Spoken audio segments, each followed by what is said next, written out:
শিকার হতে হচ্ছে। এগুলো বন্ধ করতে হবে। এইভাবে 54 বছর গিয়েছে, মানুষ এগুলো আর কাউকে বরদাস্ত করবে না।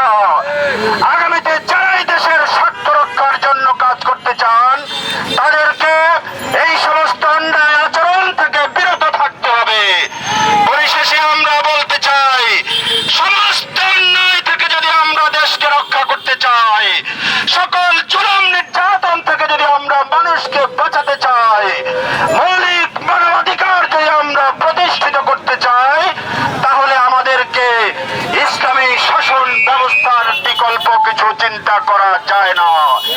সুতরাং আগামীতে এদেশ হবে মানুষের মুক্তির এবং অধিকার প্রতিষ্ঠার বাংলাদেশ।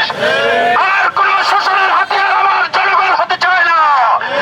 আর কোন শাসকের কাছে আমরা দেশকে এজারা দিতে চাই না। যারা পার্শ্ববর্তী রাষ্ট্রের দালালি করে দেশের স্বার্থ বিকিয়ে দিতে চায়, জনগণ তাদেরকে আর কখনো ক্ষমতায় দেখতে চায় না। শেষ কথা বলি ভাইরা আমার, আপনারা দেখেছেন ফ্যাসিস্ট সরকারের ষড়যন্ত্র এখনো ভেবে নাই। সেনাবাহিনীর একজন পরিভ্রষ্ট কর্মকর্তার সহযোগিতায় ফ্যাসিস্টের দোসররা প্রশিক্ষণ নিয়েছে। আমরা দিল্লি জানতে চাই, কোন সুযোগে আমার গোয়েন্দা বাহিনী কোথায় ছিল? কোথায় ডিবি, এসপি, এনএসআইরা কোথায় ছিল তারা?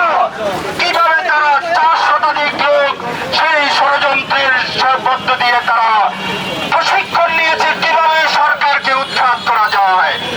আমরা বলতে চাই, তোমরা বিগত দিনে অনেক ষড়যন্ত্র করেছ, অনেক জঙ্গি নাটক সাজিয়েছ, অনেক দেশপ্রেমিক মানুষকে লক্ষ লক্ষ মামলা দিয়ে তাদেরকে হয়রানির শিকার করেছ। এইসব বাস্তব বোঝা সে সমস্ত ষড়যন্ত্র সামনে আর বাংলাদেশ হতে দেবে না। সুতরাং আগামীর বাংলাদেশ হবে তারুণ্যের বাংলাদেশ। আগামীর বাংলাদেশ হবে জনতার অধিকার প্রতিষ্ঠার বাংলাদেশ। আগামীর বাংলাদেশ হবে শোষণ থেকে মুক্ত হওয়ার বাংলাদেশ। আগামীর বাংলাদেশ হবে বাক স্বাধীনতার বাংলাদেশ। আগামীর বাংলাদেশে সকল ছাত্র জনতার আত্মত্যাগের মধ্য দিয়ে যে জুলাই বিপ্লব সাধিত হয়েছে, সেই গণঅভ্যুত্থানের সনদের স্বীকৃতি আমরা 5ই আগস্টের আগেই সম্মিলিতভাবে সেটা দেখতে চাই। জুলাই সনদ এদেশের স্বার্থ রক্ষার জন্যই অনিবার্য এক বাস্তবতা। এর বাহিরে যাওয়ার কোনো সুযোগ নেই। সবাইকে ধন্যবাদ। আসসালামু আলাইকুম ওয়া রাহমাতুল্লাহি ওয়া বারাকাতুহু।